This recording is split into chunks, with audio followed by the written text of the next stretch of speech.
I now want to turn my attention to from all of the craziness that's happening in Europe and go halfway around the world to one of France's colonies in the Caribbean, and that's Saint-Domingue. And I know I'm butchering all of the pronunciations, but Saint-Domingue in its modern name is Haiti. It is the western half of the island of Hispaniola, which was the island that Columbus first stumbled upon when he discovered the New World. The eastern half of the island that you don't see here, I've zoomed in on the western half. The eastern half is now called the Dominican Republic. At that time, it was called Santo Domingo, and it was in control of Spain. Let me write that down. So Spain is here. You probably don't see my yellow that well. And then on this side, France has colonized. Let me write Spain in a bolder. There you go. Spain had colonized the eastern half of the island. France had colonized the western half. And just to get us up to speed on the history, in 1492, Columbus showed up, and it was a Spanish colony. And I'm talking about just the western side. The eastern side continued to be a Spanish colony. But in 1697, it was officially given over to the French, but it was a Spanish colony until then. And then 1697 until the period that we're talking about right now, which is the late 1700s, or the period of the French Revolution, it was a French colony. It's a French colony. Now you're probably saying, Sal, why are you, all of this craziness is happening in France. Kings are getting toppled. People are getting guillotined. There's wars with all of the empires. Why are you, going all the way to this side of the world and focusing on this small little island? Well, the big answer, or I guess the main answer, especially from the perspective of the French, there's other historical reasons why this, I think, is relevant. But the major reason is that Saint-Domingue at this time was the most, let me write that in, most profitable slave colony in the world.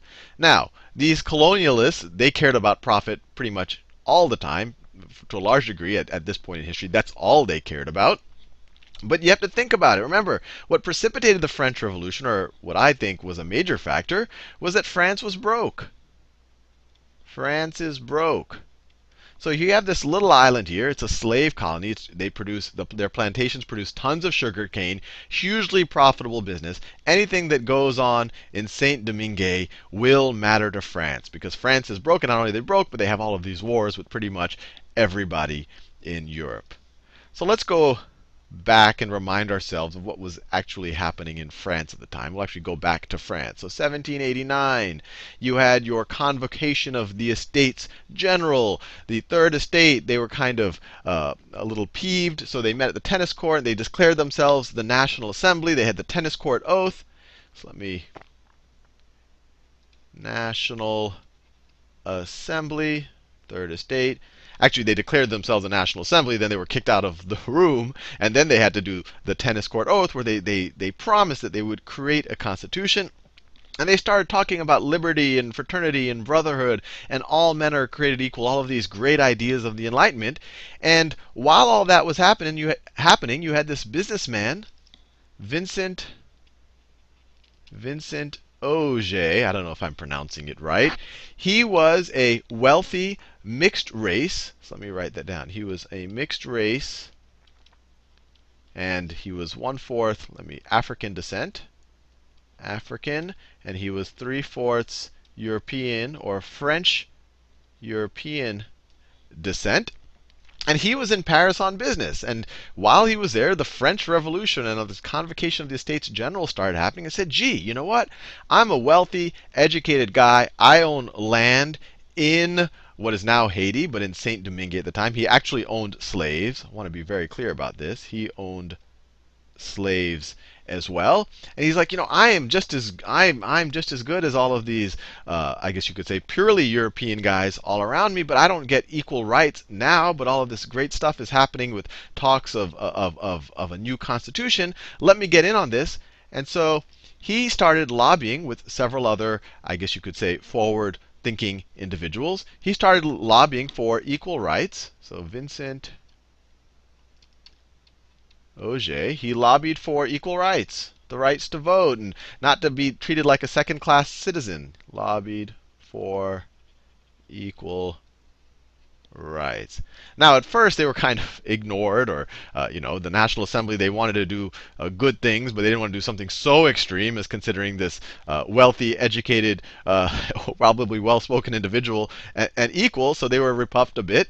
But eventually, in March of 1790, so 1790, we're talking about March, the National Assembly passed an amendment that had the wording, all proprietors ought to be, and there's some other stuff in between, ought to be active citizens. Well, Mr. Vincent Auger and his collaborators say, hey, this is our victory. This is the wording that tells us, look, anyone who's a proprietor, I own land, I'm a proprietor. It says we ought to be active citizens. This gives us the right to vote. This gives us the right to vote. So he declared that a victory for his rights, or people like his rights. And so he goes back to Saint Domingue and tells the governor, look, all of this craziness has been happening in France. We have a National Assembly, and they've essentially given me the right to vote. Unfortunately, the governor of Saint Domingue, ignores him, or essentially doesn't listen to him.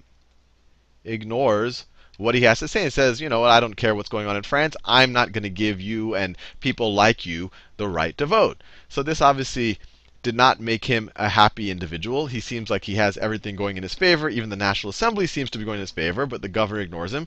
So he starts a revolt. He starts a revolt. Starts a revolt when he returns, and he's essentially rebuffed. He returned in October of 1790. Ignored by the governor, so he starts a revolt. Unfortunately, his revolt wasn't successful. And I want to be very clear here. When he revolted, he wasn't revolting to abolish slavery. He wasn't revolting to give all black men on the island the right to vote. He was revolting to give free men of color who owned land the right to vote. And that was probably his mistake in the revolt, because I want to give you a little sense of the demographics of Saint Domingue at that time. There were 500,000 slaves of African descent. You had 40,000 white colonialists, and you had 28,000 mixed race. Mixed race, free men or of color, or however you want to describe them. Now, if you're going to start a revolt, you're going to get some subset of, if you're starting a revolt to defend only your rights, you're going to get subset of this 28,000 against a very well-armed, in-power 40,000. Now, if he had thought maybe I should speak in a little bit broader terms, he was essentially trying to become a part of this club. But if he spoke in maybe slightly broader terms, maybe he could have tapped into some of the angst of that 500,000. But he didn't, and so his revolt was unsuccessful, and he was captured. And then in February 1791, he was executed. So it seems like all was for naught. He went through all of this trouble to get some freedom. He was ignored, tried a revolt. His revolt wasn't done that well. He was executed. But it started to, I guess, simmer within the consciousness of the people of African descent at that time. And whether or not his revolt directly led to what is going to happen over the next few years, it's unclear. But it did happen, and he was the first one that really did try to start a revolt in a major way. But anyway, after he was executed, in there started to be a little bit more murmurings, especially in the north. Most of the sugar plantations were focused around the north, and obviously, the more plantations, the more profit. And there was actually a voodoo ceremony that was run by an individual whose name was Duddy bookman, and I looked for pictures of him. I couldn't find any. Unfortunately, there aren't. He ran this voodoo ceremony where he essentially instigated a slave uprising in Haiti, or what is now Haiti, but in Saint Domingue. And now, remember, look at those demographics. As you can imagine, if the slaves themselves were to rise up against everyone else on the island, you could imagine, even though they might not be as well organized or as well equipped as the other members, just by sheer force, they should probably do pretty good. And so in 1791, in August 1791, August 1791, an all-out slave rebellion begins. Slave rebellion begins. Now, you can imagine, this scares France. You know, putting aside all of the things of the revolution and all of these new notions from the Enlightenment, here's your most profitable colony in the world.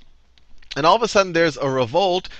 People on both sides of the equation are getting slaughtered. Plantations are getting burned. From the new government in France's point of view, that's just going to hurt their own profitability. And this is at a time, remember, France is broke. They're at wars with other countries. So France sends a delegation headed by this guy. Headed by this guy right there. His name was and I know I'm butchering the pronunciations. Santano, I don't know the best way to pronounce it.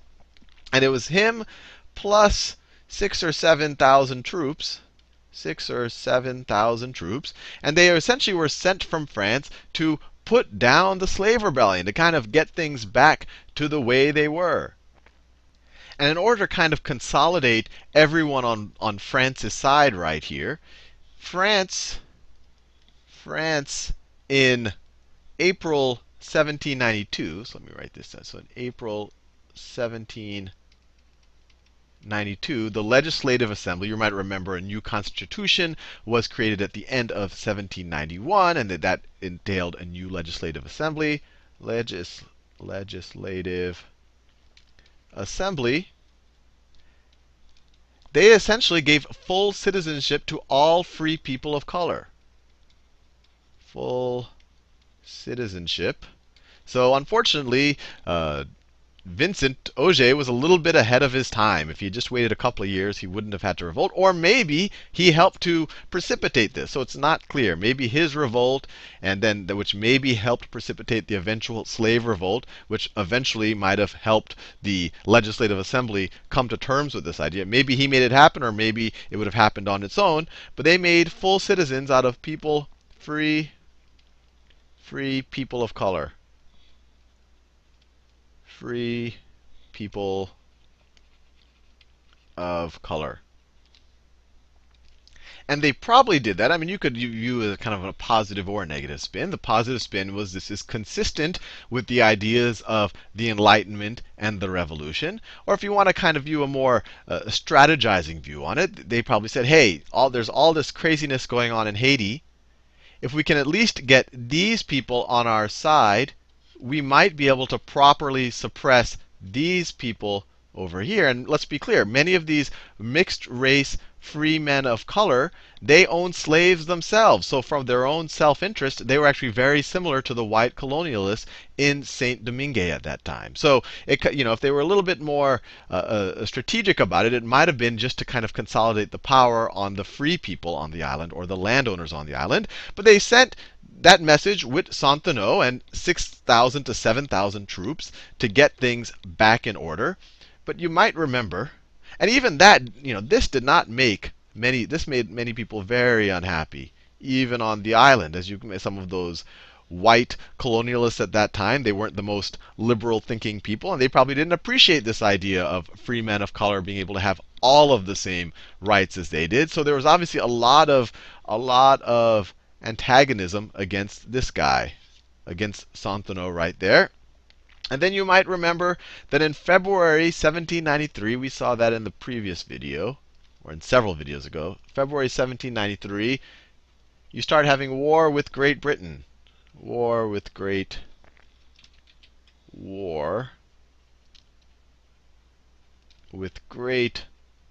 Britain. And Great Britain had control of this right here. That is Jamaica. That is Jamaica. Just to be clear, in green right here, this is Saint Domingue. So that is Saint Domingue. And right here, this is Santo Domingo, controlled by the Spanish. So you had a big problem. Here he is, Santo Knox right there. He's antagonized some of the whites. He's trying to put down a slave rebellion, or at least get things back to normal. And then all of a sudden you have the British over here, and you have a lot of these white colonialists that start saying, hey, you know what? If France is going to be like that, we're going to side with the British. We're going to side with the British, or we're going to get help from the British, and we're going to use that help from the British to essentially get our way back in Saint Domingue. Now, the Sonthonax, who was, as far as I can tell, he was of a more liberal persuasion in that he was sympathetic to the plight, definitely, of people of mixed race, and even to the plight possibly of slaves themselves. But also for strategic reasons, he saw the writing on the wall as well. He said, gee, you know, I have 500,000 slaves, and we need to fend off the British. So, and this is a pretty bold action. I mean, this is in the history of slavery. This is actually one of the most significant declarations. In 1793, in August of 1793, it might be a reflection of his own ideas, or it might have just been because of the threat from Britain. Sonthonax, or whatever, Sonthonax declares freedom for all the slaves. Declares freedom for slaves. He wasn't saying that they would have all of the same rights as land-owning men, but he's essentially abolishing slavery. And well, this was initially, he did it just in the north. So this was at first just in the north. But in September and October, he eventually extended it to all of the French possessions in Saint Domingue. Now you can imagine the slaves that were revolting this entire time, they're a little bit suspicious of this gentleman. He was, it looks like, sent to Saint Domingue, or what is now Haiti. It looks like he was sent there to put down the uprising. He shows up with 6,000 or 7,000 troops. He tries to side with essentially the enemies of the slaves to put down the uprising. And now, all of a sudden, when the British look like a bit of a threat, he's like, hey, I'm ending slavery by myself. I am just declaring slavery to be over. And they've been tricked before, and they're saying, this is probably some type of a trick just to make us kind of become a little bit passive so that they can get back at us. And so their leaders were a little bit suspicious of it. But then in February of 1794, this was ratified. His declaration was ratified by the French National Convention. Ratified by French National Convention. And by the time word got to the freed slaves, or the rebelling slaves on the island, so now we're in May 1794, the rebel slaves leader, and this is a super important name to know, Toussaint Louverture. He was the leader. So he was the leader of the rebels. And he was a self-educated former slave himself, and actually he proves himself over and over again to be one of the best military generals, and actually in much of history. In May 1794, Toussaint Louverture, I'll write his name twice, Toussaint Louverture, decides to essentially join sides with the French Republic, join sides with Sonthonax. Joins with French Republic. Now, once again, let's look at the numbers. You have Toussaint Louverture. He is essentially the leader of the 500,000 newly freed slaves. He is in charge. I mean, this is essentially this is the military of the island. He is now the leader of the island. So now he is essentially, you can almost view him as the general or the governor of the island of this colony. But at the same time, he despite the fact that he had very good leadership qualities, he also had a bit of a megalomaniacal side for himself. And so he actually declared himself governor for life. So in 1801, 1801, he issues a constitution that declares himself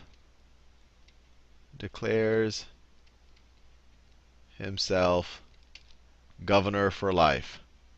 Governor for life. And in his defense, I guess, I mean, this wasn't that unusual for this time in the world. I mean, you look across the Atlantic, look what Napoleon's doing. He takes over the French Republic. He essentially is declaring himself emperor and whatnot for life. And this guy says, hey, I have the same right to do it. I've led these people to essentially their freedom. They trust me. I'll declare myself governor for life. And also in his defense, and this I think also speaks to him being a step ahead of many of the rulers at this time, is that he didn't have just plain old slash and burn tactics. He actually did enforce a lot of discipline amongst his troops. And we'll see one of his right-hand men, Dessalines, I know I'm pronouncing it wrong. Dessalines, he was much more, I guess, savage with the people that he was fighting against. But Toussaint Louverture was very disciplined.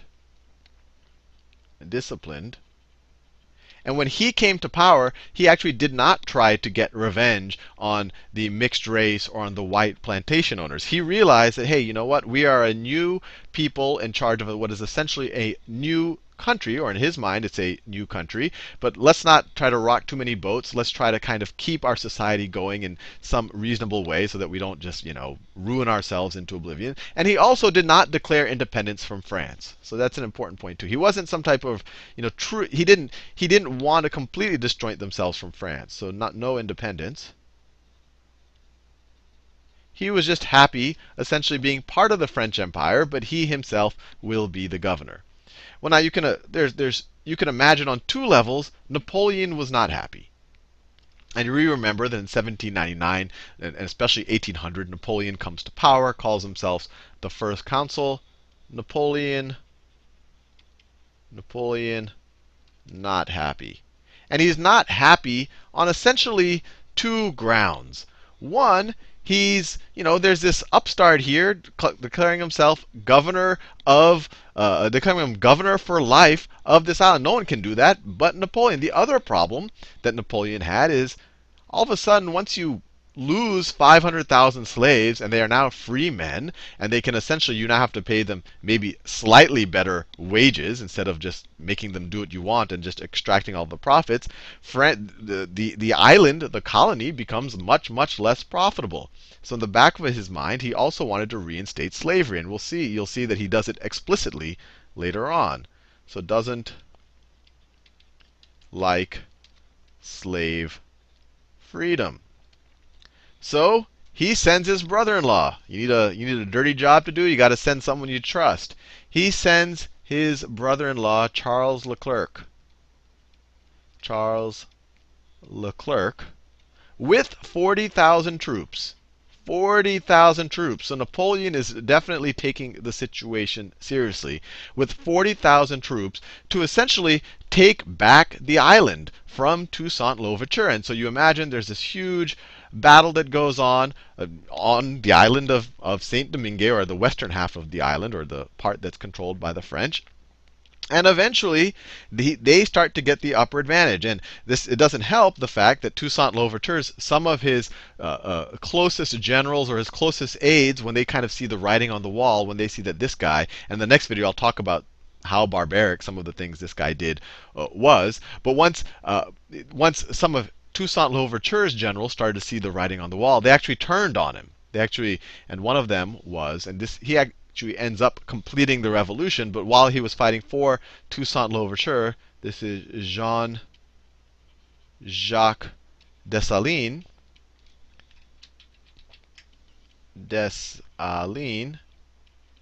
him and some of the other right-hand men to Toussaint Louverture, he actually joins the side of Leclerc. Leclerc is kind of, making it look like he's not trying to reinstate slavery. He's not trying to take citizenship away from people of African descent. He makes it look like he's only trying to take Louverture off of his high horse. So this guy says, okay, fine, for the betterment of Saint Domingue, I'm with you. And at that point, Toussaint Louverture is essentially in a very tough situation. So Leclerc says, hey, Toussaint, let's have some negotiations, and maybe we can figure out some way for you to assimilate you and the people you're leading into essentially, Napoleon's, what is now turning into Napoleon's empire. So Toussaint Louverture, being a kind of upstanding individual who trusts people and a man of honor, he says, oh, well, this Charles Leclerc must be a man of honor as well. So he meets with them to discuss, kind of the terms of assimilation. Well, it turns out Charles Leclerc was not a man of honor. Maybe I could draw some devil horns on him right there. And when Toussaint Louverture shows up by himself for a very civilized meeting, he gets some people to arrest him, capture him, and then send him on a boat to France. And essentially, Toussaint Louverture, he dies in France in a prison. So dies in France. Dies in France. So I'm going to leave this video here. It's kind of a very sad moment. You have freedom for the slaves temporarily. You have this major historic figure, Toussaint Louverture, kind of leading the slaves and trying to establish a new government. But then it gets violently suppressed by Napoleon's henchman, by Charles Leclerc, his brother-in-law. And I'm going to finish this video just with a quote from Toussaint Louverture, because it kind of foreshadows what's going to happen in the next video. So this is actually something that he said on the boat to France after being captured. In overthrowing me, let me make the whole quote here.